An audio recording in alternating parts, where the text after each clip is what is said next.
Good morning, good afternoon, good evening, whenever you're joining this webinar session from. My name is Dr. Evans Mugire, and I'm joined in this session with my colleague, Dr. Mike Keeble. I'm just going to give it maybe a minute or so, so whoever is still registering or trying to get onto the platform can do so. And before we get right into it, I would also encourage you guys to just have a look at your audio equipment in terms of selecting the right ports for your headsets, and so you can hear me okay, and you should still be able to see the webinar okay. So before we get into the session, it's just to make sure that we're doing what I call back office operation, just to make sure everything is working okay, and before we start the session. So, and I'd like to thank you guys again for taking your time out. I know in this time everybody's busy, to join these sessions and to listen to us talking about medical components, materials, and devices. And the key objective of this session really is to give you pointers and ideas of how we go about preparing these kind of materials. And I like that excerpt from FDA where they say that failures in product design and manufacturing process control cause more than half of all product recalls. And that just means being able to find what really caused these issues. You may need to do a bit of destructive testing, part of which the session today will be highlighting some of these concepts. Okay, so I think we should just start again, just to say welcome to this session, which has been organized with our partner, Instron, our sister company. And we will be giving you pointers on medical components, materials, and devices. And really is to talk about metallographic preparation and analysis and how we, Beulah, approach several materials as well as components that are presented to us. And just so you know who you're talking to today, that's me, Evans Mugire. I look after Europe, Middle East, and Africa, and I'm one of the technologies and the laboratory manager. My colleague, Dr. Mike Keeble, I'll let him introduce himself. He's based in the US. And Mike, if you can hear me. Yep, my name's Dr. Mike Keeble, as Evans said. Thank you for the good introduction, Evans. I've been with the company for a little over 15 years, and you can maybe tell by the accent that Evans and I are both originally from the UK. I'm now based in Lake Bluff near Chicago. I don't want to spend too much time talking about myself today because we've got quite a lot of things to get through. And so I'm going to push on to the next thing. Evans, have you given me control of the PowerPoint? Yep. Carry on. Now we're getting there. Yeah. So I'm going to do a poll. Okay, so I just wanted to do a very quick poll with everybody that's online. What's going to happen is the window will open up with a question and it's asking you to check a box. There'll be a couple of these through the webinar. This one is just to try and make sure that the majority of people can hear us really well before we move on to the main part of the webinar, and it gives us an opportunity to resolve any problems if the voice is not coming through very clearly. I can see straight away that almost everybody can hear us very, very well. So if you can't hear us very clearly, please try and adjust your settings. Or if you look at the audio part of the GoToWebinar, you'll see that there's a call-in number that you can use. So you can call in by phone if that's not working for you very well. But the vast majority of people can hear us quite clearly at the moment.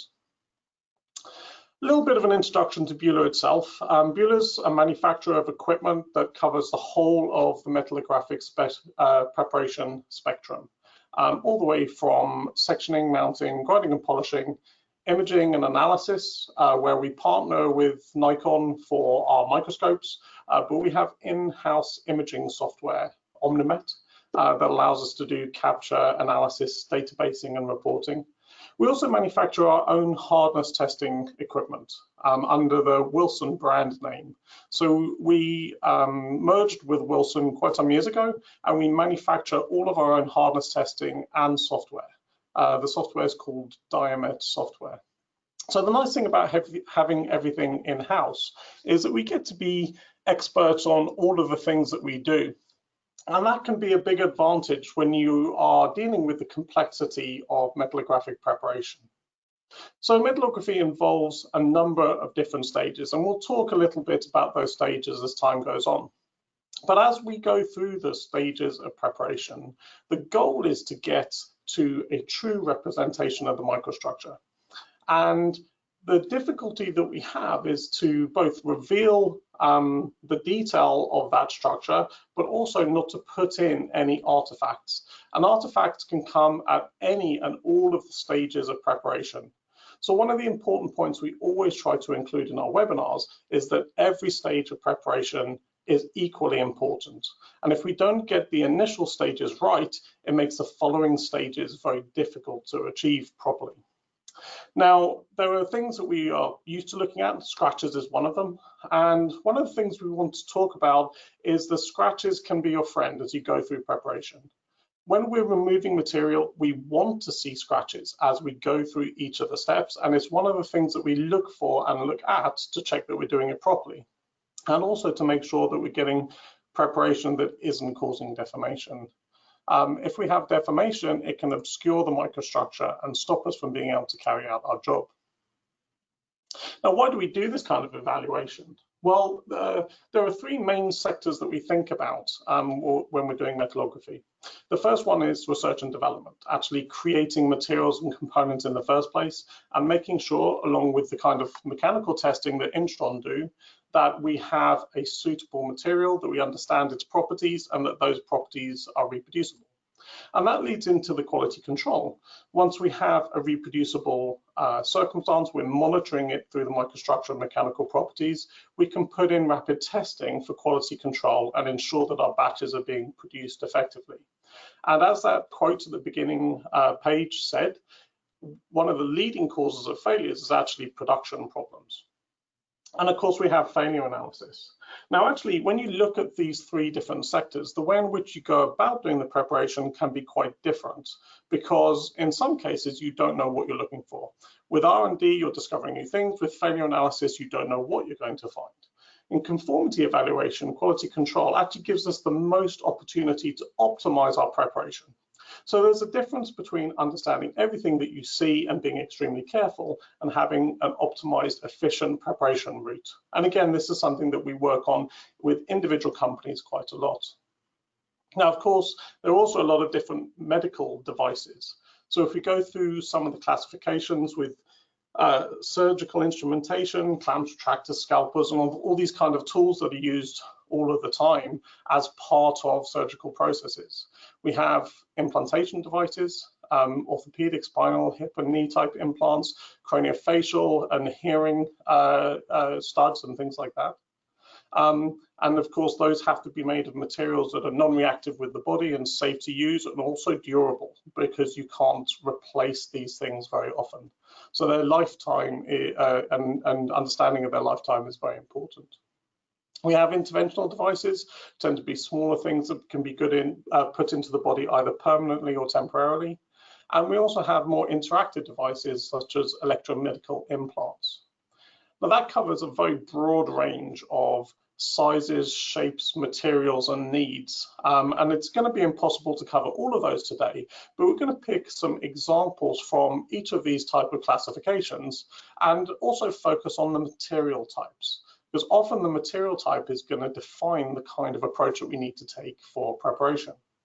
So we have metallic materials, steels, typically stainless steels in medical world, titaniums, usually 6-4, but other material grades are creeping in as time goes on. We have a range of ceramics for different applications, alumina and zirconia, which we're often more familiar with, and hydroxyapatite for osseointegration type applications. And of course, we have both polymers and composite materials. Composite materials might be polymer-based, but can also be other materials as well. So again, quite a wide range. But if we take each of those classifications, we can talk about the preparation method very effectively.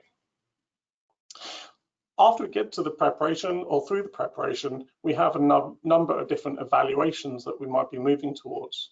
Now, sometimes when we're talking about optimizing for quality control, understanding the evaluation that you're making changes our approach to preparation so that we can make it idealized for the particular circumstances and analysis that's being done. With failure analysis and with the development side of things, usually you just have to do the very best preparation you can, and then understanding of the material itself becomes most important. We obviously have hardness evaluations. So for metallic materials, that's often using indentation techniques like Vickers and Knoop. So often micro indentation, although Rockwell is used in some materials as well. And then we also have software that covers fracture toughness testing through indentation methods. So using a Vickers indent to do fracture toughness analysis. You may be looking at corrosion control, and we're often looking at coatings as well. And we'll try and consider these things a little bit today, because retaining corrosion products and changes within a material, especially when you're looking at failure analysis, is extremely important to your result and is sometimes difficult to do. And similarly, coatings present some unique and difficult challenges as we're going through the preparation. So this session is going to highlight, firstly, some core principles of sectioning, mounting, grinding, and polishing.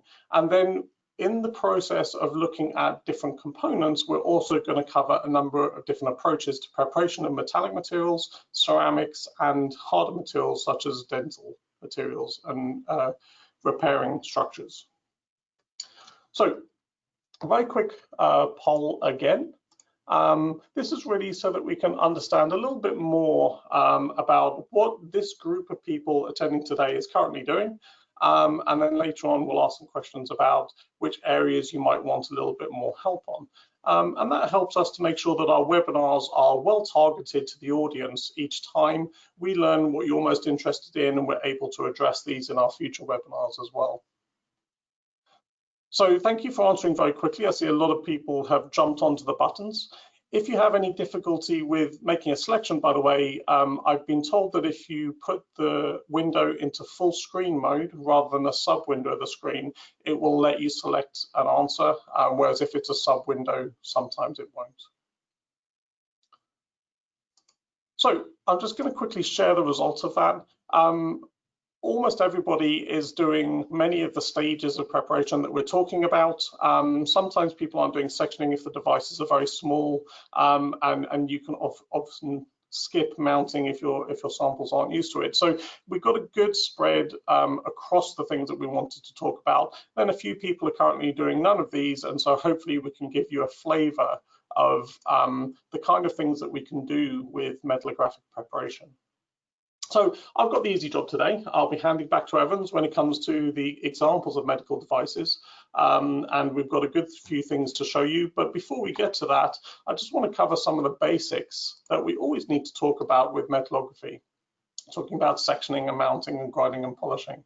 Now, of course, this is a big subject as well, and we don't want to spend a huge amount of time on this. So I'd encourage you to look at our historic webinars that are available on our website, and maybe some of the future ones that are focused on specific materials preparations and in depth on how you select the different equipment and consumables that you need.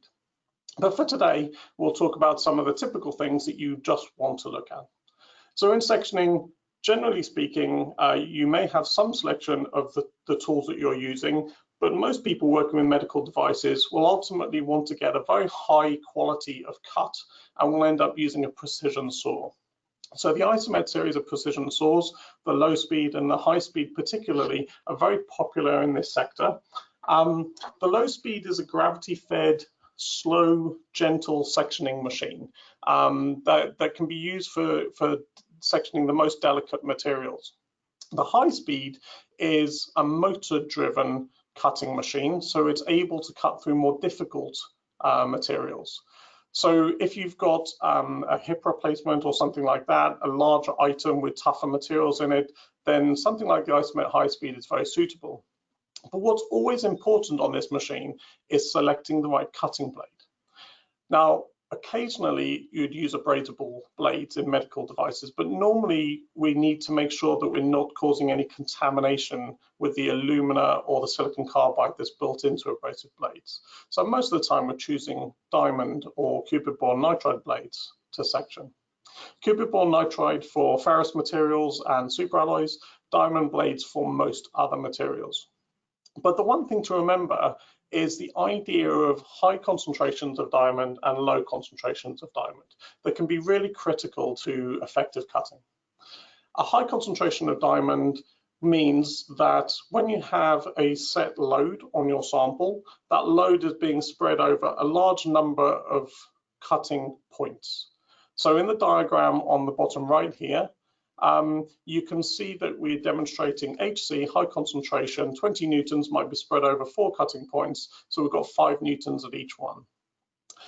With a low concentration diamond blade, we spread the load that we're applying over fewer cutting points. So in this example, it's over 2 cutting points, 10 newtons on each one.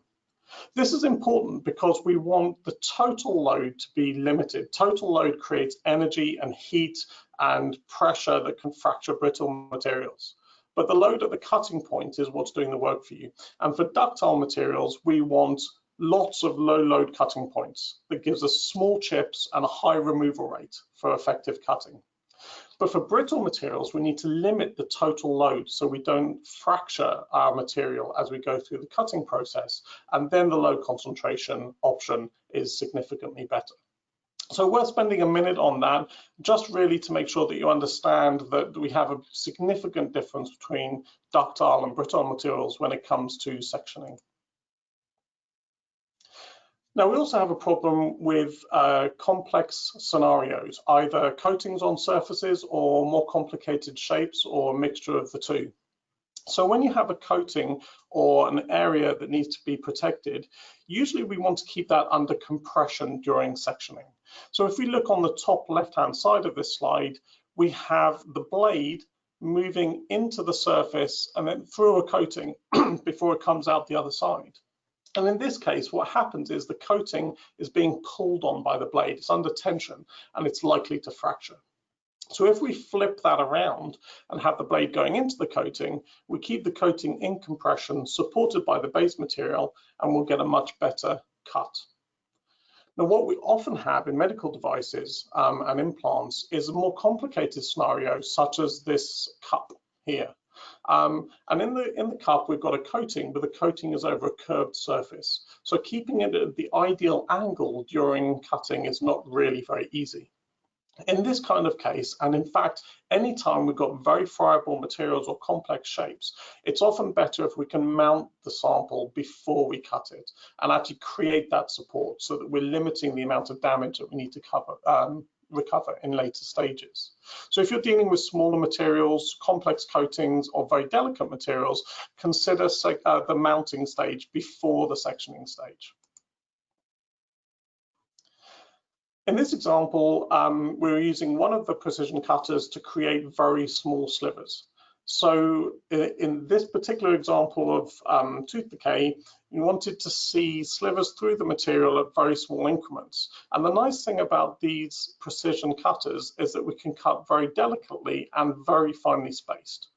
So in the example on the screen, we've got both 500 micron and 200 micron cuts in a sample, and you can see that at 200 microns the water tension is able to deflect the sample around, but we're still not fracturing it during the cutting process. And this can be done fully automatically. When we're using precision cutters, we have very thin blades, and that allows us to make these kind of cuts very effectively. And in some cases, we can do the analysis directly on the cut surface.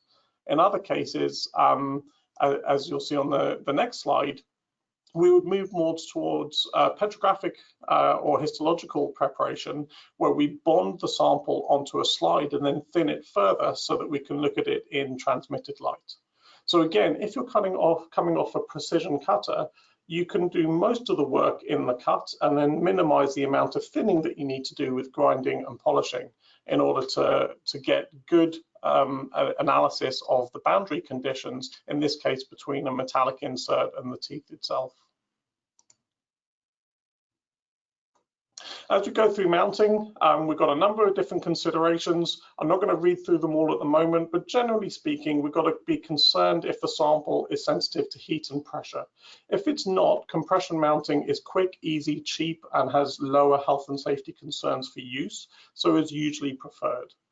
But if it is sensitive to heat and pressure, we'd need to use castable mounting, that some people call cold, which is either mixing acrylics or epoxies in two parts, mix them together, pour them into a cup and let them cure. Now, usually if we're using castable mounting for these kind of materials, we'd prefer to use epoxies.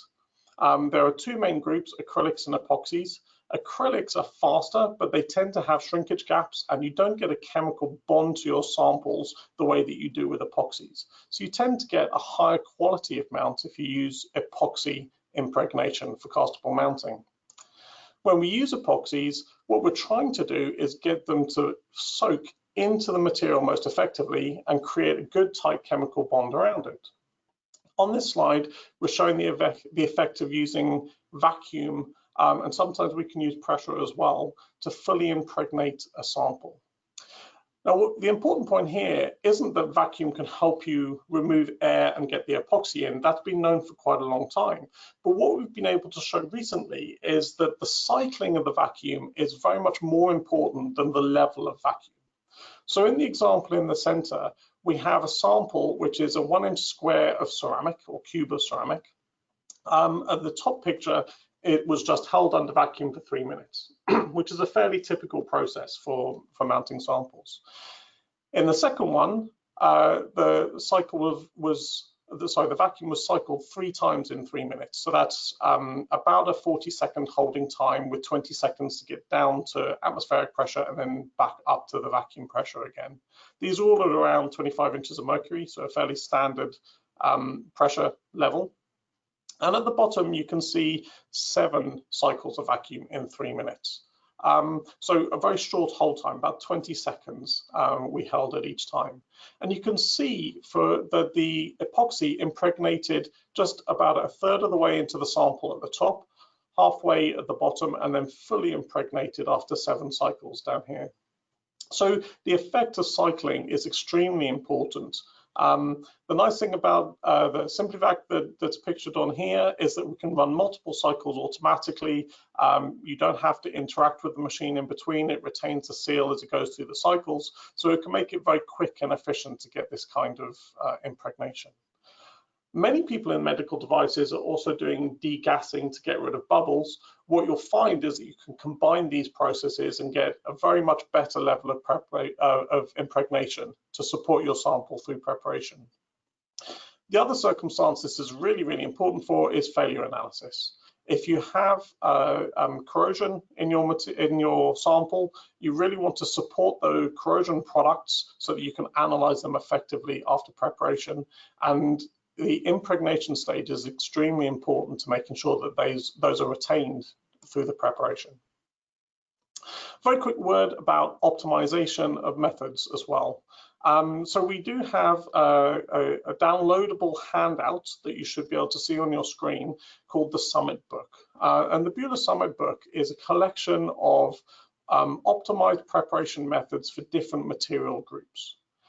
Now, what we often do with customers on a more individual basis is to take a preparation method that is optimized for the steps, but a little bit longer than it needs to be on each step because it's covering a lot of different circumstances. And we can optimize that preparation route to shorten those steps and allow you to achieve the same result in a shorter amount of time and using fewer consumables. So that's something that you can come to us directly about, and we can support your processes as you move forward. And that's because we have a very in-depth understanding of the effects of different parameters in each stage of the preparation. So these are just some of the examples of the effect on removal rate of different parts of the preparation process. The real takeaway for you here is that there are idealized areas that we should be working in. So for the platinum speed, for instance, when you're working between 1 and 200 RPM for diamond stages, you get the optimal removal rate and the least loss of material from the rotational forces. But by far the biggest effect on both quality and efficiency is the selection of the surface itself. And that's what the Summit book will give you for each of the materials. And we'll also be going through on some of the examples today. So a very quick question, the last of the questions that we have for you today, on which of the areas of metallographic preparation and analysis you might need more support on to work more effectively, or you're looking for knowledge on particularly to help you to improve your process. As you're doing this vote, I'm going to pass the control of the presentation back over to Evans, and he's going to go into more detail about some particular examples of materials and devices that we've worked on with customers in the last few years. Thanks, Mike. That's a good overview of basically what I call foundations of what we do and why we do metallography. And as you guys do the poll, I think if I close the poll just to illustrate the results of the poll, it looks like most of you guys, of course, interpretation of the microstructures, looking at general metallographic prep, as well as use of etchants, and I should have shared that. It seems to have disappeared. So it's quite a balance of what we might actually support you guys. So going back to application example, I'm going to start with bioceramics and typical materials you're looking here. We're talking about dentin and enamel type of materials. When you look at restorative materials, the Fuji X1, the biodentin, or if you've got MTA type of materials is another example of restorative dental materials that are kind of ceramic in nature that I would highlight in this session. Similarly, Mike mentioned about hydroxyapatite and its advantage in improving osteogenesis or bone tissue integration with various components. That would be highlighted also in this session. But generally, when you're looking at bioceramics, the key consideration or things to take into account is during sectioning, you've got to be a lot more careful so you don't overdo it, you end up kind of causing a little bit more damage. But again, like Mike mentioned before, vacuum infiltration, ensuring that if you've got a porous structure, everything is nicely held in place, supporting your component really nicely, in that when you're sectioning, you don't causing any cracks or kind of things, what we're talking about pullouts, when you're doing grinding of these components. But also when you're looking at typical abrasives, we generally recommend that any abrasive, be it SIC, or if you're brave enough to use diamond grinding discs, anything below 40 microns is ideal for most of the ceramics components. And also we're talking about that if you're doing polishing, try and do it over shorter times. If you overdo it, again, edge retention becomes an issue. And like Mike mentioned also before, if you're looking at surface coatings, they're quite important that if you're preparing these things, you do them as flat as possible. So as an example, today I'm going to show you an illustration where we've done demineralization, or what you call demineralization assessment of a tooth. And in this case, you're looking at enamel layer of a tooth component. Typical application here, you section this component, expose it to different environment. For example, if you like drinking Coca-Cola, it's considered as quite an acidic environment. And when a tooth are exposed to this over different time frames, it will be affected. You have what we call demineralization, where you're losing a lot of minerals in the enamel region, making it a little bit softer. And how we do that, of course, you put reference indentations as illustrated there, where what we call like sound enamel indents. And then when you take it through an acidic environment, after say time 0, you set and assess what to be the indentation in terms of whether you're looking at indent length or if you're using the hardness approach. And then once you've taken it after time 0, you take the tooth, use toothpaste like fluoride containing toothpaste, and this is you assess what will happen when you brush your teeth, for example, and if you're going to remineralize your teeth. And clearly there is evidence that that does occur, and this is a special thank to Intertech who provided some of this information. We work closely with them on looking at dental materials as an example. So basically, you can assess how tooth is being affected as a function of being exposed to an acidic environment, and when you brush your teeth, how that can be remineralized, and then you do it again to see how that is changing. Another illustration is looking at dental materials or restorative materials, and in this case I did mention about Fuji 1X, which is a glass ionomer restorative material that really bonds well between enamel and your dentine within your tooth. It does cure extremely hard and is very wear resistant. Similarly, when you look at biodentine, which is a calcium silicate based type of restorative material, again, cures really hard. The key for this, when you're doing this kind of assessment, is when you want to analyze, for example, conducting SEM or EDS analysis to see what's the compositional change as a function of being exposed to different environments. But at the same time, you can see the hard type of dental materials. They are prone to cracking sometimes, depending on the environment you expose them. And that just illustrates a typical procedure, a little bit less aggressive, starting with a 600 grit, go to a 1200 grit, do a 1 polish with a 3 micron step, and then finishing off with Mastermet, which is a colloidal silica based suspension. And that gives you really good detail. And then if you're doing quantitative analysis, when you're doing the chemistry side of analysis, you do get good spectra from a good polished surface. Similarly, when you're looking at soft dental materials, in this case, you have to be a little bit benign, and you can see in this case, I've added a 1 micron step to make it a little bit gentler on this material. So when you're looking at MTA, which is mineral trioxide aggregate, which is normally used also as a restorative material, it does promote dentin regrowth because it does release calcium into your tooth to remineralize your tooth. But because of that, or when you've got this species within this material, if you use conventional preparation routine, you tend to have surface being over-etched or actually destroying your surface. And as you'll notice here, I've changed one of the steps, especially the last step, where I'm just using the alumina powder mixed with ethylene glycol. So I'm trying to eliminate presence of water, so you don't end up damaging your material. And this is just illustrates how good preparation can be carried out when you're looking at dental material as an example. The next application example I'm going to talk about is titanium alloys. Typically in medical application, you find the commercial pure grades.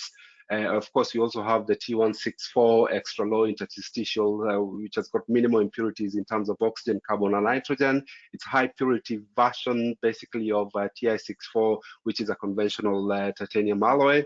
But also, I'm going to talk a little bit briefly on nitinol, which is a nickel titanium alloy, and how we go around preparing those. And the key challenges when you're looking at these alloys really is that during sectioning, it's prone to mechanical damage. You've got to be a little bit more careful. Of course, ensure you cool your sample or component really well during sectioning. Similarly, because of the low machinability of titaniums generally, you've got to use a special SiC blade or silicon carbide blade recommended for titanium. If you just pick any conventional blade, off-the-shelf blade, you will struggle when you're trying to section in titanium alloys. But in terms of mounting, it should be okay because of, again, that low machinability. Sometimes when you mount, you find that you end up having a dome-shaped grinding effect because you are abrading away your resin compared to your titanium component. So you can use dissimilar or another component of titanium around your sample just to give you that support. So you always grinding samples flat.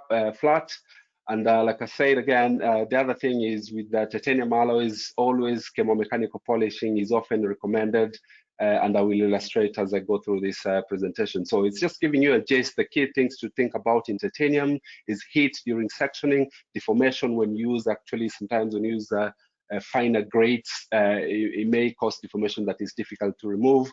But also when you've got second phases within your component, you don't want to have too much relief, or relief can happen if you polish titanium alloys. So a typical procedure, which we call a conventional 3-step procedure, involves a grind. You take it through a 9 micron stage and go straight to chemomet with the colloidal silica, which does the chemomechanical polishing of titanium alloys. And as you can see, because we are omitting all the 3, maybe 1 or even 6 micron stages, that's why you do prolong the time when you at 9 micron and as well at 6 as well as at the 0.05 micron stage. The key really, as I'm illustrating there in those 2 images, if I'm doing just traditional routine analysis, I want to see the structure, then the 3-step procedure is ideal. But what I've tried to show here, my lighting with these red arrows, there's something I want to see there. So these are 2 metal pieces which have been joined together, and we suspect there's a crack there. And this is why sometimes introducing a 4-step procedure, as much as I've mentioned before, that 3 micron step can cause a little bit of deformation. But if you use that step with a hard surface, it helps to do a grinding action, which helps to reveal a little bit more detail. And that's where we're able to see on that image on your bottom right, you can see how much that crack has actually traversed into the component that you're looking at. So there are better ways. It's just modifying a step or adding a step to allow you to see what you want to inspect can actually be quite key for this kind of materials. And this is just typical, looking at typical titanium alloys. So I'm just showing you their commercial pure grade 1, 2, and 3. And as you go down the grades, of course, the grain refinement occurs. And the TI64 microstructure is illustrated there. That is just a rolled component as an illustration.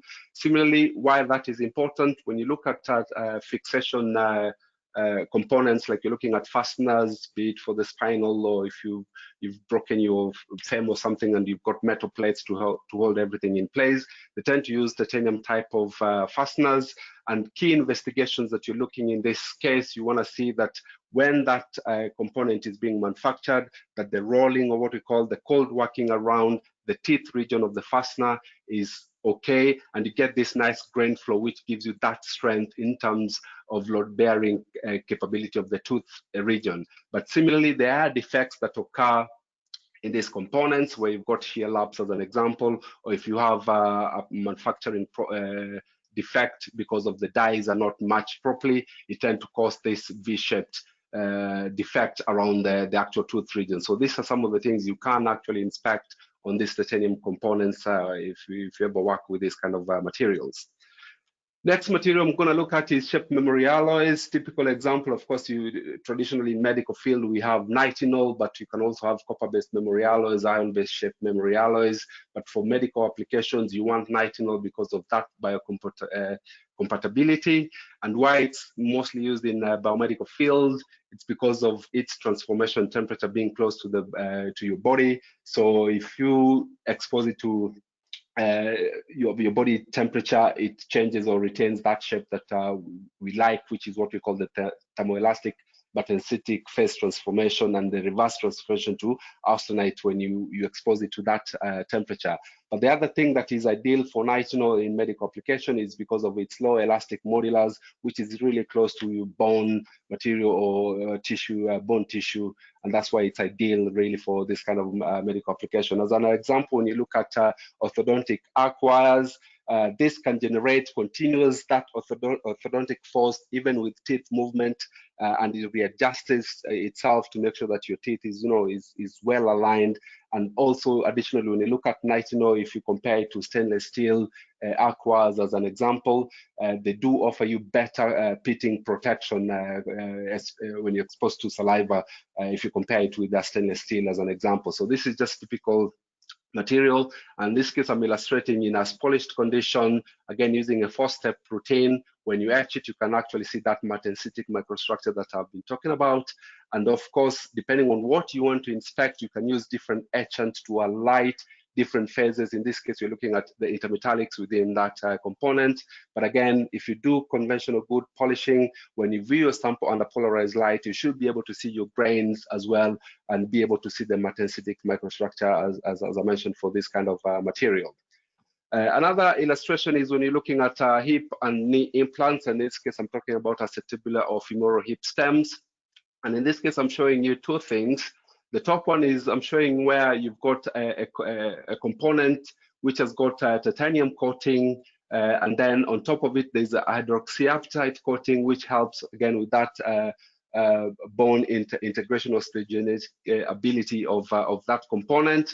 And the one at the bottom where is the femoral hip stem, this doesn't have actually that coating. So if you can see my cursor and look at this region, there's nothing there. But when you look at the top one with the cervicular cup, you can actually see this region that looks like little kinks on the surface. This is the HA coating that is applied to help with that integration into tissues, bone tissue. Similarly, you do find composite, which is a mixture of titanium powder and hydroxyapatite powder, which is spray coated onto this into this component. And the really key there is to again improve this tissue engineering, where it allows it to be really well incorporated into your body. Similarly, what I'm also highlighting there is once you do that prep, there are certain things you can investigate. So before you actually put the coating on, there are pre-processes that are carried out, for example, to roughen the surface of the substrate so that the coating can be well adhered to that coating. And in this case, I'm illustrating that if surface has been short pinned, you should be able to see the microstructural differences, if you can follow my cursor there, compared to the substrate, which exhibits really more of an equiaxed kind of grain structure. Similarly, when you're looking at a femoral hip stem, because of its geometry, sometimes you may find that coating is being exposed to compressive and tensile stresses at the same time. And in certain areas, if you didn't do the pre-processes cleanly, which means there's minimal contaminants, then delamination effects doesn't occur. But in this case, you can see when we investigated this component, there was a lot of SiC particles around the interface between the coating and the substrate, and that really where the component has got a bit more of tensile forces, it actually did delaminate. But we're saying that good prep where you've done your short pinning action really well, and make sure that the surface doesn't have any impurities, you should have good adhesion of your coating onto the substrate. So less impurities is always the best way to go around it. Another example, in this case, I'm looking at a catheter tube, and in this case, the objective here was, can we grind or get to the center of this catheter tube and be able to see all the features, looking at the polymeric sheath as well as the nitinol internal structure? Yes, you can do that. How we go around it is, of course, take the component, mount it. Of course, using vacuum helps to impregnate the resin really into this really minuscule type of component, and then using a target holder, which allows you to target, remove your material. You know, we're talking about an accuracy of 10, 20 microns there. So you can precisely grind your component straight to the midpoint or the area of interest and go through subsequent polishing stages and be able to look at the interfaces. So you're looking at how well the polymeric sheath is adhered to your metallic substrate, as an example. So there are ways to go around delicate components, and I will show you as we go through this presentation.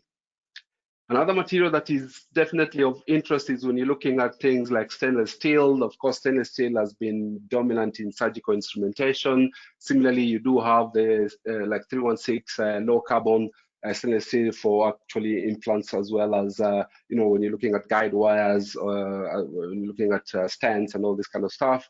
And the key really, when you're looking at stainless steel, again, deformation is one of those things that come about because it's austenitic in nature. Sometimes if you're overground or you're quite aggressive in prep, you can change that structure and cause a little bit of deformation, sometimes even turn the austenitic regions to ferritic sometimes. So it's always good to be careful on how you go around it. And I'm saying avoid bandsaw, aggressive sectioning. Of course, use alumina wheels, which is what we recommend for steels. Similarly, the other thing that people do is, of course, you want to see the microstructure. You need to etch it to be able to see if the processes that have been carried out on these components are okay for subsequent analysis. And I will show you examples as we go through this session. So typical example is I'm looking at a stainless steel stent, which has been sectioned, cross-sectioned, mounted, and then polished.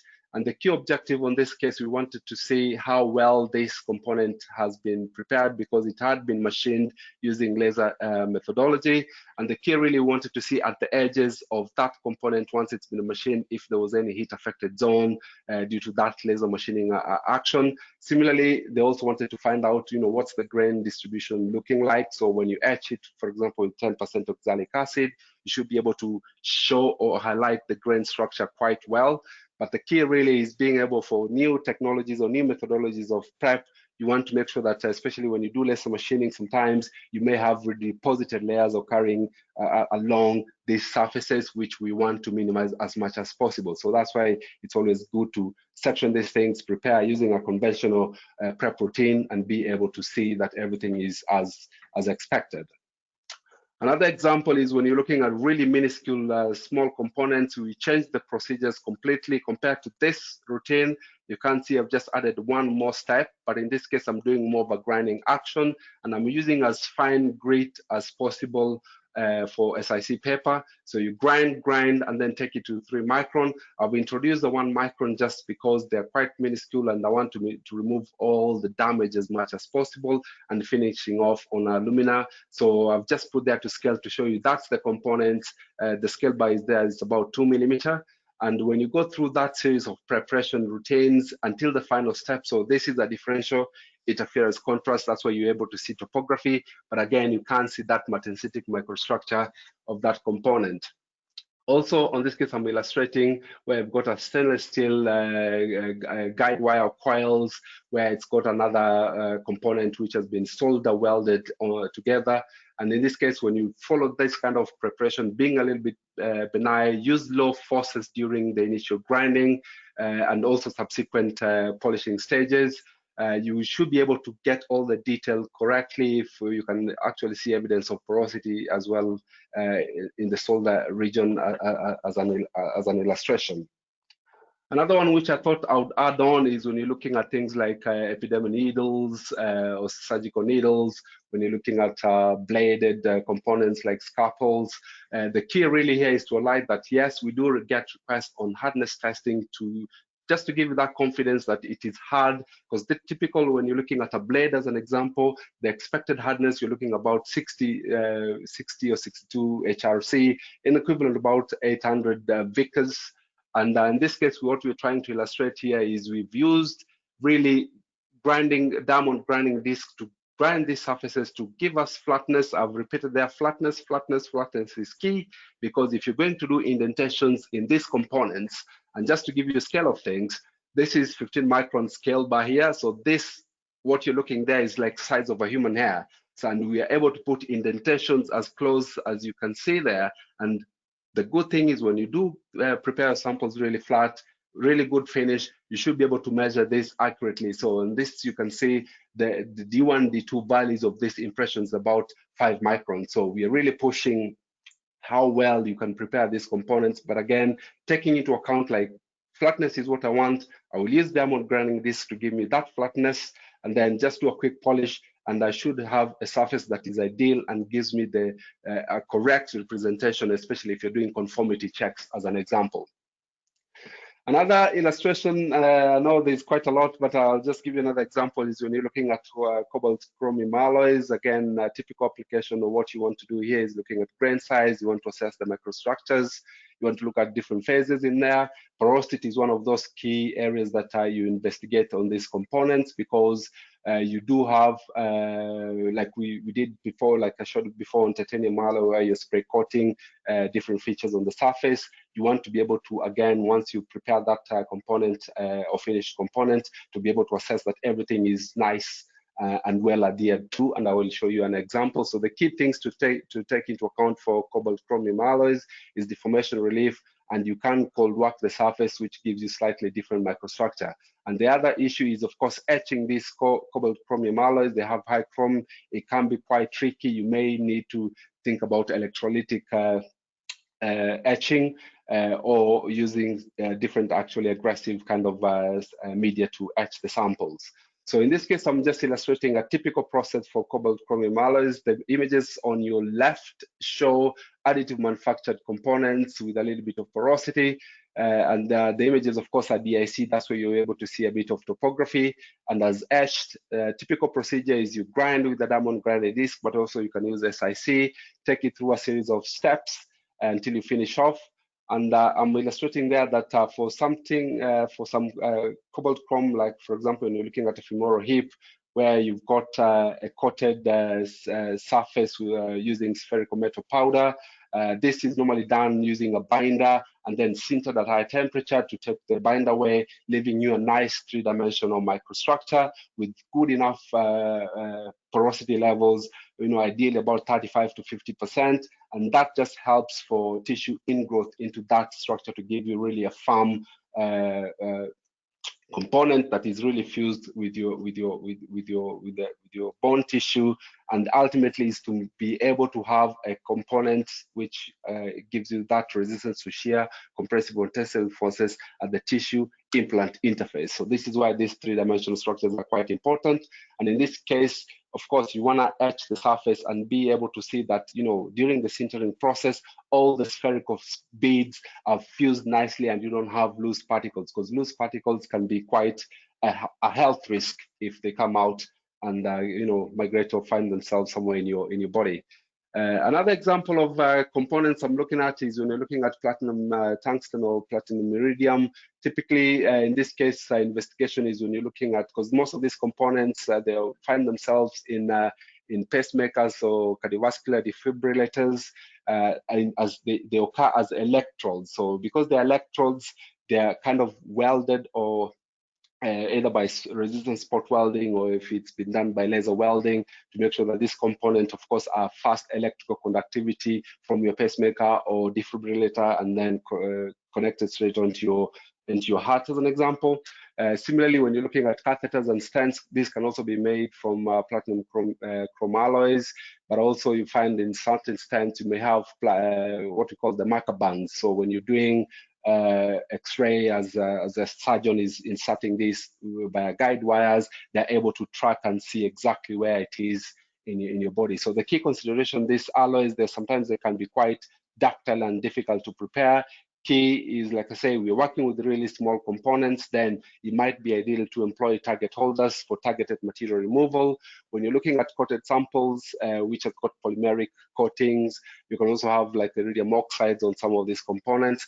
Then, of course, using fillers with epoxies, you mount them and then grind, gives you that integrity that everything will be intact during your grinding and polishing stages.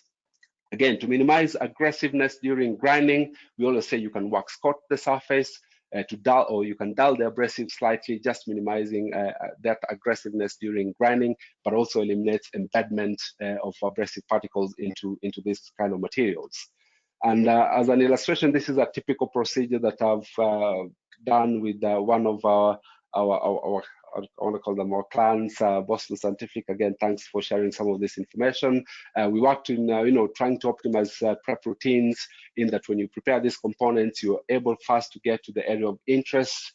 And then once you've done that, then you should be able to see the interfaces between the coil vis-a-vis the electrode. So this is an example of a resistance spot welded component, and then this is a laser welded component. I know you may not actually see where the weld is, but this is just an illustration of a typical procedure that we would use for this kind of components to give you good prep practices and be able to see the different layers. So that gives you an illustration of when you're working with the electromechanical small components, as illustrated in the previous slide. Last but not the least, tantalum is gaining popularity on medical components simply because of its exceptional biocompatibility. And again, when studies have already been carried out and shown that when you've got tantalum, does give a high degree of cell viability. So if you think about bone implants as an example, you do find that the osseointegration between when you compare a tantalum surface vis-a-vis a zirconia or vis-a-vis a titanium surfaces, tantalum is really, really good for this kind of application as illustrated there. And that's just a typical procedure for additive manufactured components as an illustration. So sometimes you can use a traditional routine and you do get that as your results. We did mention, Mike mentioned about, sometimes scratches can be your friend, but when you see this kind of levels of scratches, that's not ideal. It tells you that something is gone wrong during your prep routine. That's why I've highlighted in red. But when you follow good practices, and in this case, what I've just done is change the surface, which again reinforces the importance of using different surface selection to be effective in preparation. and that's where you should be able to have a good prep results as shown there. And in this case, you can actually see around the edges of the component, you still have a little bit of satellite powder, which is still fused slightly into the component, but also be able to assess the porosity just as an illustration of a good prep. And of course, when you flip to DIC, which highlights or gives you more of surface topography, you do see that, yeah, the prep is pretty good. Now you can also start seeing that grain effect of a tantalum component.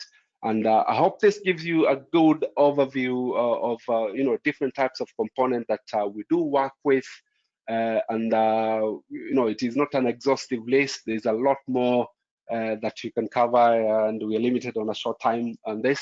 So hopefully it's been insightful. I'll open the session for any Q&A on what you've seen. And of course, you can always reach us out at lab.eu or lab.us if you have any specific questions or requests specific to certain component or material type. So I'll open the session for Q&A. I will try and look at the questions. Hey Evans, it's Mike. I've been reviewing the questions, and a couple of, or just one housekeeping issue. People have been having difficulty downloading some of the handouts. Okay. Let us know either in the chat window or question window now, and we can send out to people via email link rather than using the system. We tried to fix it and it hasn't worked. So please let us know and we can fix that. There have been a bunch of good questions come in, some of which I've already answered, but Evans, I've got a couple lined up for you if you'd like to answer some of them. The first is, we have a few minutes left, so we can get through, I think, 2 or 3 of these. How do you go about removing a sample from a mount after polishing, especially for EBSD applications where it may be convenient to mount the sample for polishing, but the height of the mount is too large and the specimen needs to be taken out and put directly on the SEM stub? Yeah, so for this, that's an interesting one because again, it depends first on what kind of mounting media you use to mount your specific component. So if you're going to do electron scatter diffraction or electron microscopy kind of analysis, definitely first use a resin that is conductive, which means using maybe something like conductomet, or if you're going to use probemet is one way, which is copper filled if copper is not a concern for you for your component.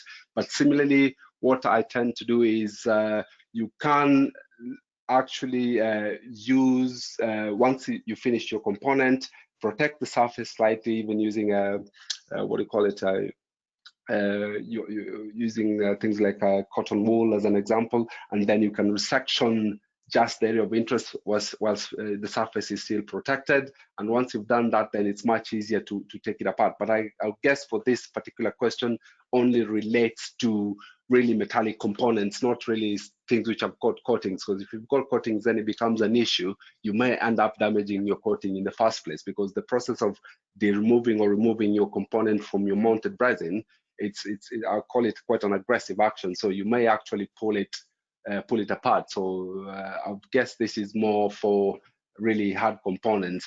The other alternative, of course, is you can coat your sample with high temperature wax as an example, and then mount using cold mounting procedures. Go through your prep routine. Once you finish everything up, warm the component up in at temperature, either in a hot plate or using hot water, and that just melts your high temperature wax off, and then you can just pull your component out. So approaching it from a cold mounting viewpoint is really the ideal way to go if you want to take your sample out without really causing too much damage on your component. That's a great answer, Evans. Thank you. And I'll add to that EBSD has been proven to be possible through a sputter coat layer if the sputter coat is very fine. So there should be some information in the literature for that. But if you keep the sputter coat layer to a few nanometers, and you get good conductivity on your sample, and then you can look at a mounted sample. It doesn't help with the height, but can help with the conductivity. Another question for you here, Evans. How do you approach etching dissimilar metals with respect to the galvanic? Yeah, that's always a tricky one. So galvanic activity. So sometimes, yeah, you do find it's quite tricky to, because you may etch one etchant attacks one than the other. So I call it two-stage approaches. So depending on which area is of interest, I would etch the one that is of interest first, and then you can do what we call etch, repolish, etch. So first align yourself towards light etching, if that makes any sense. So you can give, the one that is not etching quite quick, you can etch the substrate. If let's say the substrate is the one that doesn't really etch quite quick, so you use an etchant that attacks it fast, and then once actually give it like a slightly deep etch, and then once you finish that, go back to repolish, and then you'd find that even the one that maybe was suffering from a galvanic issue, or because of that dissimilar what do you call noble, on the noble series, I can't remember, it's on top of my head, but you can do a two-stage etch, but again, address the difficult one first, and then etch slightly, on the one that is not so difficult. So I tend to etch the easy one, and then repolish, and then give a light etch to attack the one that is highly likely to be etched a little bit more.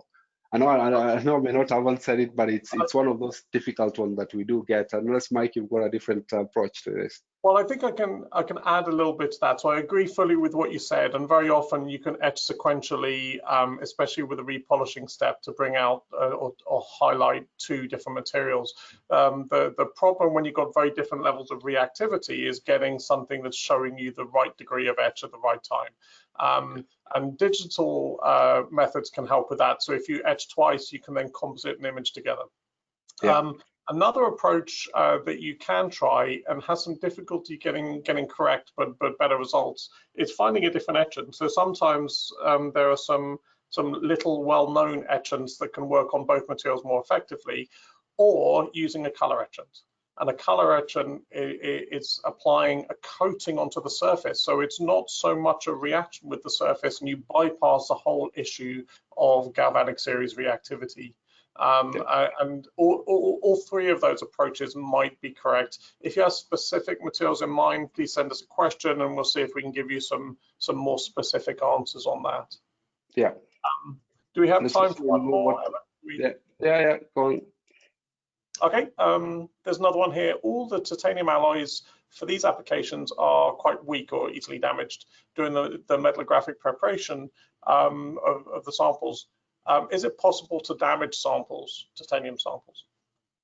The short answer is yes and no, and I'll explain why. So for most of titanium components, they are relatively hard, in that when you're going through the metallographic prep, you should be able to prepare them okay without really too much of a problem. The issue comes in when you've got something which has been, so take a component which is SLM made, for example, selective laser melting and additively built to a three-component or three-dimensional component with really intricate structure.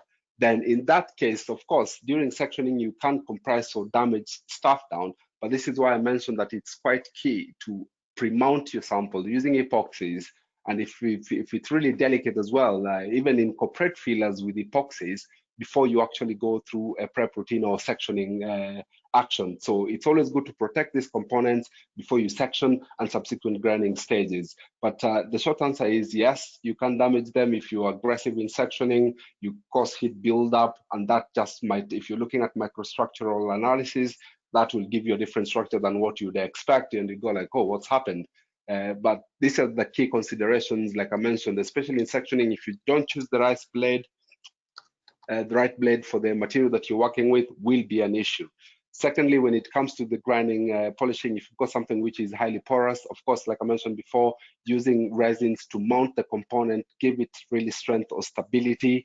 And also, if you have something that is porous, you don't want to introduce or decontaminate that component. And then when you're going to do your analysis, even if it's by SEM or chemical analysis, you start seeing certain species and you go like, oh, I never had silica on this component, or I didn't have, an SiC or particle, and I don't know where it's come from. So it's always good to pre-mount, mount using low viscosity epoxies for your better impregnation, and this is mostly for titanium components and which have got like 3-dimensional structure or really highly porous. But for conventional metals, which is just normal, there's no issues at all, then you don't have a problem with that. Okay.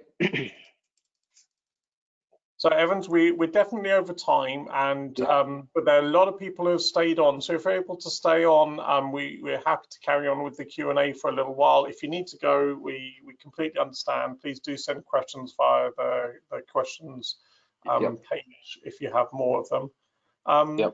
Evans, are you okay for the next one? Yeah, I'm okay for the next one. Yeah. So the next question is, do you have some information on and preparation tips for SS304, stainless steel 304 acupuncture needles? Ooh, acupuncture needles are a new one. Other types of needles I've done, but acupuncture ones I have not. Oh, that's an interesting one. I did put this slide up just as housekeeping stuff. So the next session, of course, for those of you guys who are attending this, you can jump right onto it, but we'll still carry on just finishing on this. So yes, acupuncture needles, they're quite thin. You'll be able to prepare it. And like I mentioned, that if I go back to the presentation, just to give you an example, and I was looking at needles and scalpels. So this is a typical procedure that I would possibly recommend when you're working with this kind of really small components. But the key, it might also mean that moving away sometimes, because they're quite thin, you may need to move away from using diamond grinding discs and stick with SiC, but really fine grates. And you can do it in 3 steps or so. Also, when I mentioned using a target holder, that allows you to not grind actually your acupuncture needle away, because like I mentioned, when you're really working with the really small components, being able to control the targeted material removal is quite key. Once you achieve that, then subsequent preparation routines is not such an issue. The other question I would say is, maybe when you're looking at acupuncture needles, I'm assuming you're looking for micros or probably microstructure, probably doing hardness testing. I'm not so sure. But for stainless steel 304, just a typical stainless steel procedure is okay. And the key really for this is, if you can incorporate, if you don't have a target holder, during grinding stages, do it over really short time. So what I tend to do is, of course, take the forces down to possibly 10 or 15 newtons. And I'm sorry, I don't have on top of my head the pound equivalent, lbs. But if you do it about 10, 15 newtons per sample when you're applying the force, but also do it over short time. So we're talking about 15, 20 seconds or 25 seconds at most, and check. That also gives you that confidence that you're not going to just grind your sample away. And possibly you may need to start even with a P2500 grate, which is about I'd say 8 microns in terms of grade size, and that just allows you, I know it's going to be a slowish process, but again, you are not going to grind away your needle or acupuncture needle. So that's one approach you can go. But the key is really targeted removal. If you don't have a target holder, use lower forces, and again, start with the finest grit you can get away with in your prep. Okay.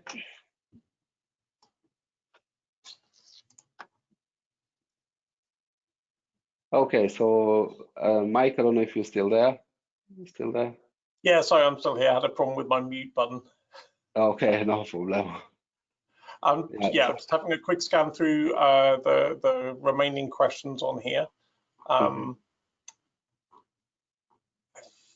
Do you have any recommendations for plastics sample preparation and analysis? I was waiting for that because I know I didn't highlight anything on plastics. So plastics, yes. Easy way to go around plastics, stick with the SiC or silicon carbide route in terms of grinding, and you can go depending. First, again, it will be depending on what you're trying to look at. If you've got a targeted area of interest, of course, mount your samples in transparent media so you can also see where you are during the grinding stages. Secondly, I always say when you're working with polymeric materials, stick with SiC routes and go as fine grit as you can. But again, it depends on what type of polymer you're working with. When you're looking at like ultra high molecular weight polyethylene, which is like you do find it in acetyl cups, or it can when you're looking at polypropylene, which you'd find them in artificial stents, or not stent but artificial valves as an illustration. So these ones, if you want to be really careful, do good preparation. Of course, grind using SIC paper, and then I would say start at 3 or even 1 micron with the polishing stage, and then of course using alumina as your last step, because alumina does the shearing or mechanical shearing of your plastic layers to be able to prepare it more effectively. And then once you've done that polish, using a surface, not probably a chemomet, which is a porous surface, but use something which is a little bit fibrous to give you that polishing effect. But again, the key for polymeric, do not overdo it. If you overdo it, then you start kind of plasticizing the surface, and sometimes you can have striations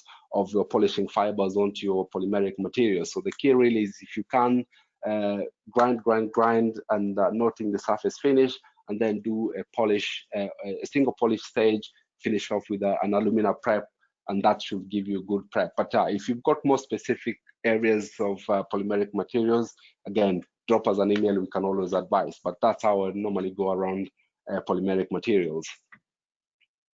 Okay, Yeah. Next question. There was some confusion over the coating sectioning slide.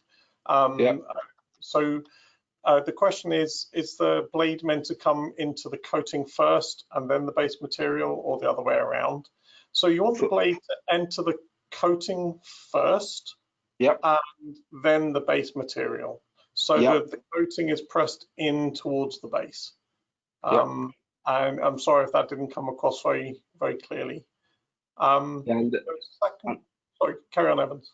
No, I was gonna just add on, and the reason why you do that is, like we did mention about, from the illustration, when we're doing it in tension or vis-a-vis compression. So in compression, you're compressing everything in, and remember, like I showed you, once you prepare some of these coatings, at that interface, if you've got impurities, if you've got stuff that is still remnant impurities in there, they become like a stress region. And if you section in tension, then I guarantee you there is high chance you will cause delamination in this region. And sometimes when you prepare a sample, everything is done, you go like, oh, maybe we have a problem in our manufacturing process, but in reality, it's due to prep as opposed to your actual manufacturing process.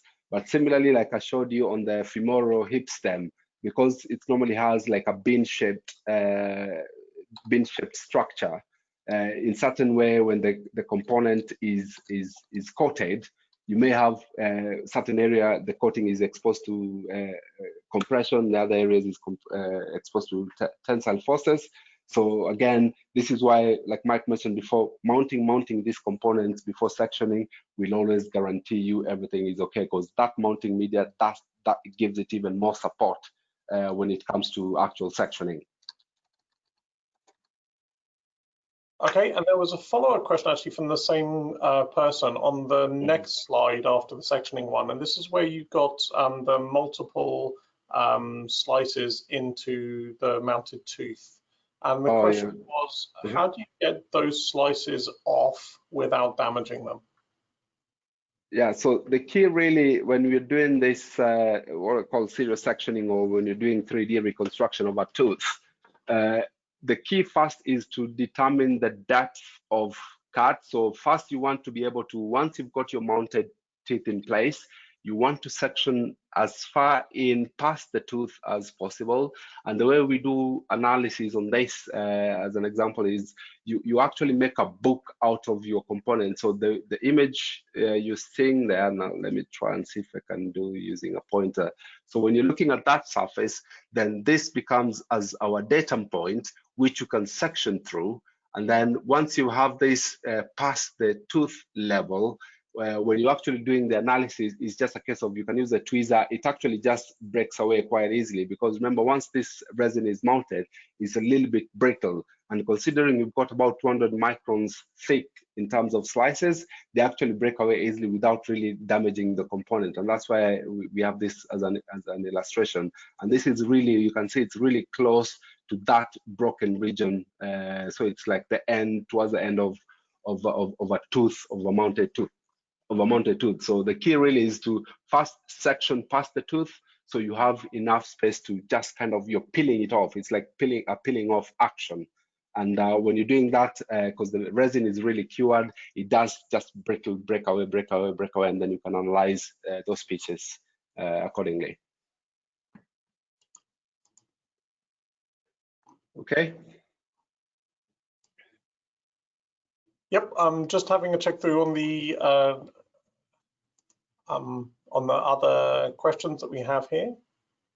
I think I seen one somebody was talking about, I think it's Faye, talking about etching of nitinol, swabbing. Yeah, you can do swabbing or expose it over a short time, or immersion. Again, it's always using visual cues when you etch components. So when you're etching components, I always say, you know, do it for a couple of seconds. Again, depending on the media that you've used to etch your component, will determine if you go the swab way, if you go the immersion way, and how long you prolong your samples in for. So again, short time, a couple of seconds. Sometimes, you know, if you're using crawls, or if you've got this variant type of mixed reagent of nitric, hydrofluoric, glycerin, again, you're seeing etching minutes. I say time is about a minute. You just leave the sample exposed for a minute, and then you take it out. Again, it depends. I always say it depends what kind of metallurgist or material analysis I use. There are people prefer heavy etching, there are people prefer light etching. I'm a light etching guy, so I like doing things in a really short time, but I know it's always going to be good. What I also want to mention is, especially for nitinol alloys, if you prepare them today, similar to titanium alloys, if you prepare it today, you do a really good finish, and say, oh, I'm gonna etch it tomorrow, you do get a different surface effect, because you do have an oxidation effect occurring. And when you etch it, you'll be able to pick out even along grain boundaries that there's a little bit of oxidation occurring. So example I'm illustrating there of the martensitic microstructure for nitinol, this was not etched on the day, it was polished and then etched the following day, and it had an advantage of actually highlighting more structure when you do it a day later. But again, always remember that sometimes you may see different things depending if you did it immediately after polishing, or if you did it a day after polishing that component. Okay. Okay, next question. How do you section a sample, which is a composite of steel particles in a polymer matrix?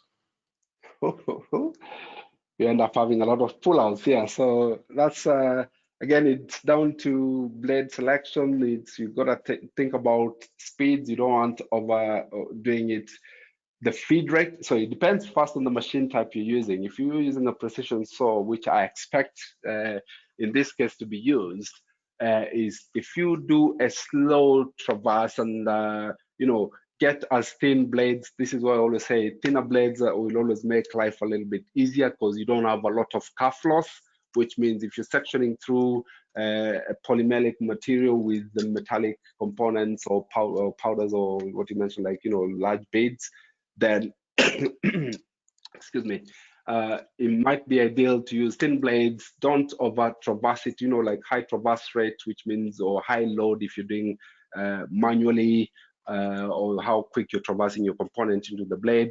You've got to slow it down to allow the blade to actually go through the component nicely. So that's one way I would approach it, really.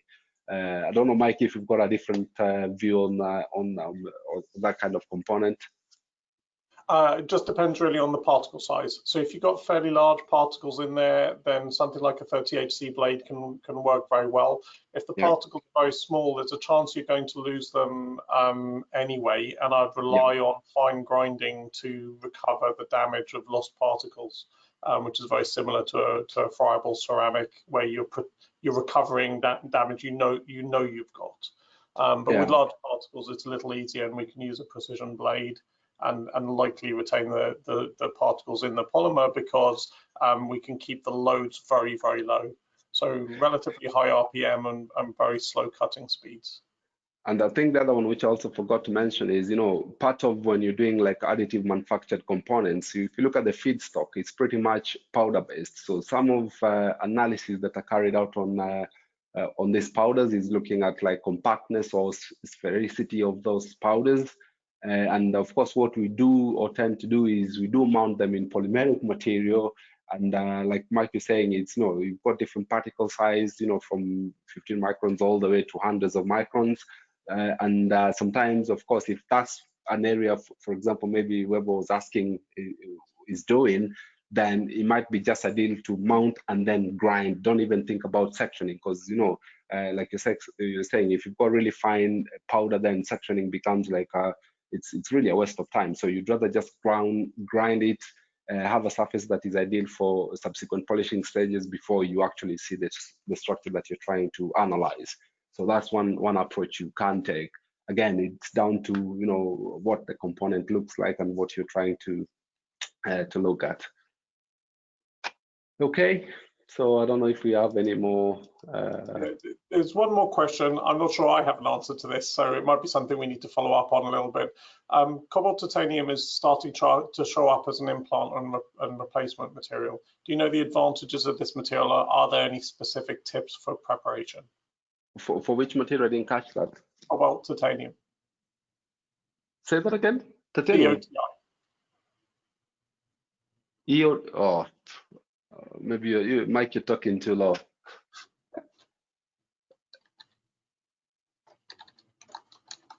I think that's one that we can get back to.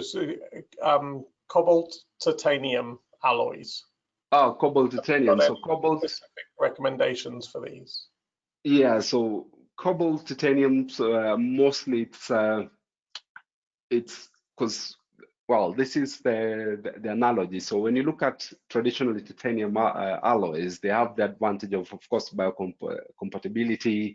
I talked about the low modulus of them, but the issue sometimes you find with titanium, and there is research which has been carried out, you do have what they call the cytotoxic effect of titanium components, what's making that alloy. So things like vanadium, they may come out and cause a little bit of a reaction with your body. So the switch is sometimes you can flip and modify cobalt type of alloys, incorporating titanium to make a different type of alloy that has got the advantage of cobalt alloys, which is of course the strength, the wear resistance. Again, you do find these ones mostly on the knee joints and this kind of stuff, where you've got a lot of compressive process. So you're just creating a different alloy. Again, this is more of R&D activity, creating different alloys that have got an advantage. So that's where you'd find the cobalt titanium alloys coming into play, or different variants of. You try to remove elements which you feel would have a reaction or a reactionary effect with your body. And this is where these new alloys are coming into play, basically. So if it's a cobalt titanium, cobalt alloys generally, they have that advantage of wear resistance, fatigue resistance. So this is where things are aligned or inclined to cobalt-based type of alloys. So that's how I look at it. But if it's something you want to discuss more, definitely drop us an email, or and we can always give you more feedback on this. So Evans, I think just one more question. It's really good to get all of these questions coming in, but we're going to have to call a halt at some point. Yes, it's late in the UK. Yeah. To fill out the questionnaire on the way out, if you wouldn't mind, that helps us to just do as good a job as we can in future seminars or webinars as well. The last question is a little bit of an open-ended one, Evans. We haven't had the time to go into lots of different specifics for different materials, but can you talk a little bit about general advice for ceramics preparation and how that differs from most of the metallic and ductile materials? Should I let you do that one? Yep. Yeah, I can. Yeah. So There are a couple of key points for ceramics. Most of the damage is done in the early stages when you're trying to remove material. And of course, you can have very hard ceramics and very soft ceramics. You can have well sintered or bonded ceramics and things that are very loose particles. So they come in a wide variety of shapes, sizes, and mechanical properties. But in general, what we need to do is avoid the early damage. So section very, very gently, support them through sectioning. If you've got a very tough ceramic, that means being a little bit more patient. And most importantly, don't put high loads onto it in the initial sectioning and grinding stages. Because with ceramic materials, if you get deep fracture in these stages, the cracks propagate through weak points in the structure and down into the material. And removal rates in polishing stages are going to be relatively slow. So you're not going to be able to remove that damage, or the damage could propagate all the way through the material from these stages. If you do very gentle, careful sectioning and minimize your grinding stage damage, then actually the rest is relatively straightforward.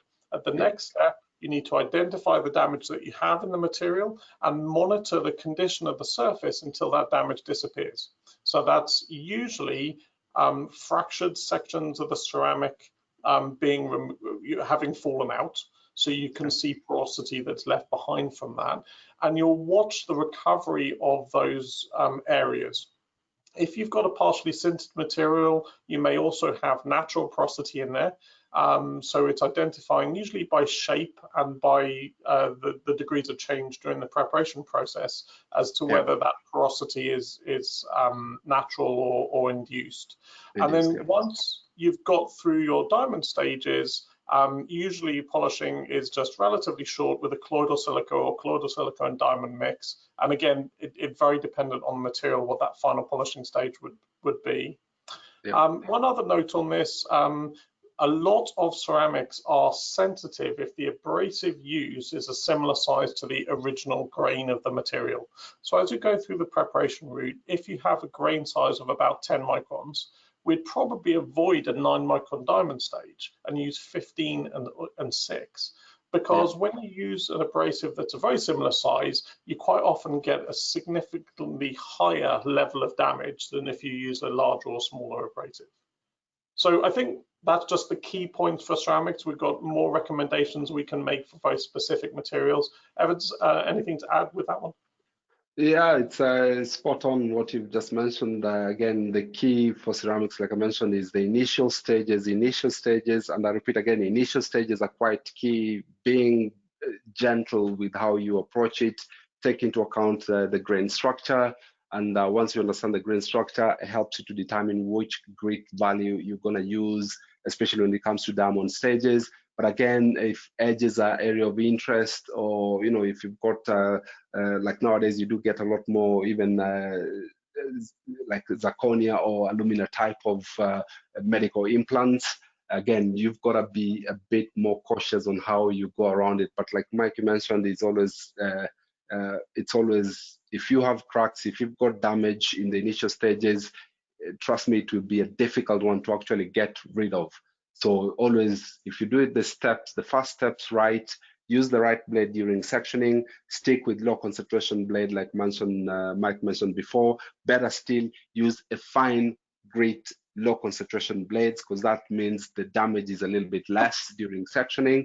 And once you've done that, then subsequent stages are relatively easy.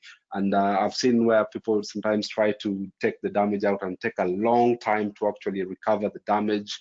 And you go like, yeah, you've spent maybe even 45 minutes, even to an hour just to remove a damage, which was initially caused from sectioning, or you just using an aggressive, because everybody I want to do everything quick. But sometimes when you think quick, can be slow in the long run. So always do the first stages quite, in a gentle manner. What I was going to say, of course, we still have more sessions for this biomedical series with Instron. There's more sessions today and tomorrow in what we call this open house. So you're more than welcome to join other session with Instron or sister company, and those ones should also be more interesting for you guys. But like we've said, again, thanks again for listening to us. And if you still have questions or things in your mind that feel maybe you have not addressed as best as we could, drop us an email, and we will always get back to you and advise accordingly. So that's for me, and I'd like to thank you. Have a good rest of your day. I don't know, Mike, if you want to add on something else on top.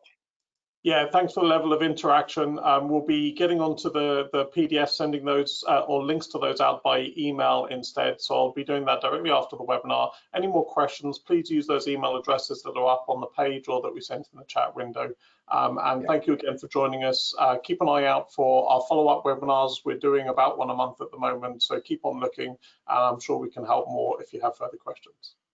Super. Thanks. Bye-bye. All right, cheers, guys. I'm gonna end the webinar now, and hopefully I shall see you again in our next session. Okay, bye bye.